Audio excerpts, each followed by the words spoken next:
Հրապարակը գրում է Սամվել Կարապետյանի ձերբակալությունը, որը հեշտ չեղավ, Փաշինյանին ավելի է գազազացրել։ Ժամեր շարունակ իրավապահները հրաժարվել են կատարել նրա հրահանգը, իսկ երբ կատարել են, նրա ուզած շոուն չի բեմադրվել ասֆալտին փռելով, եւ չնայած նա չամաչեց Աբազյանին հենց գիշերը աշխատանքից ազատեց, բայց բավարարված չէ, որոշ տեղեկություններով ԱԱԾ ԺՊ Անդրանիկ Սիմոնյանին խիստ հրահանգել է մաքրել ուժայինները, բացահայտել դավաճաններին, անհնազանդ տարերին, չեն բացառում նաև առաջիկայում այլ ձերբակալություններ։ Օրինականության Ռուբիկոնը Սամվել Կարապետյանի դեպքով արդեն հատվել է։ Թերթին ասել են, որ կոնտրոլի տակ են վերցրել Սամվել Կարապետյանին մտերիմ օլիգարխներին, հետևում են, թե ով կհամարձակվի գնալ նրա ճանապարհով, ով քաղաքական հայտ կներկայացնի։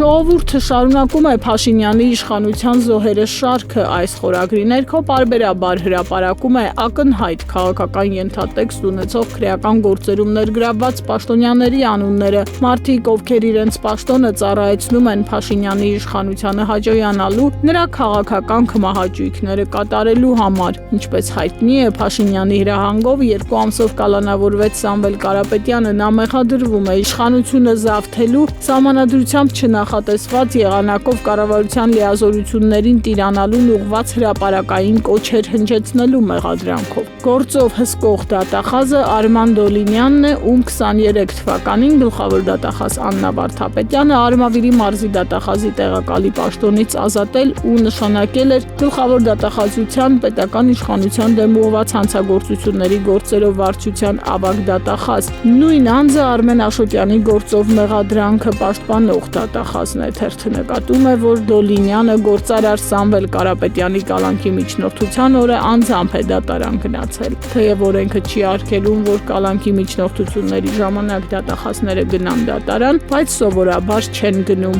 Եվ ահա Դոլինյանը որոշել է գնալ։ Կարապետյանի փաստաբանները չեն բացառել, դա արվել է դատարանին ճնշելու նպատակով։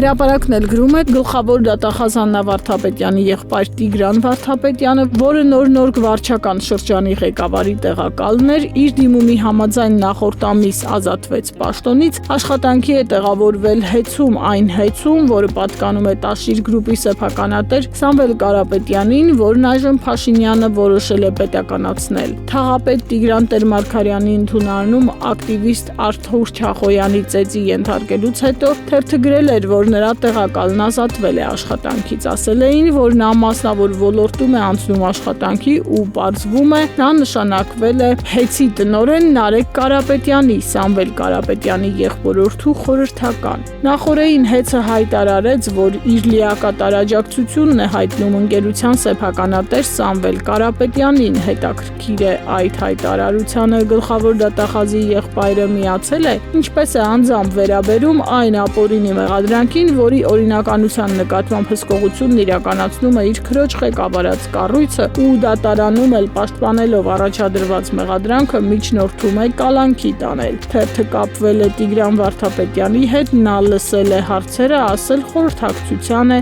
ավելի ուշ կկապվի ու դարձել է անհասանելի։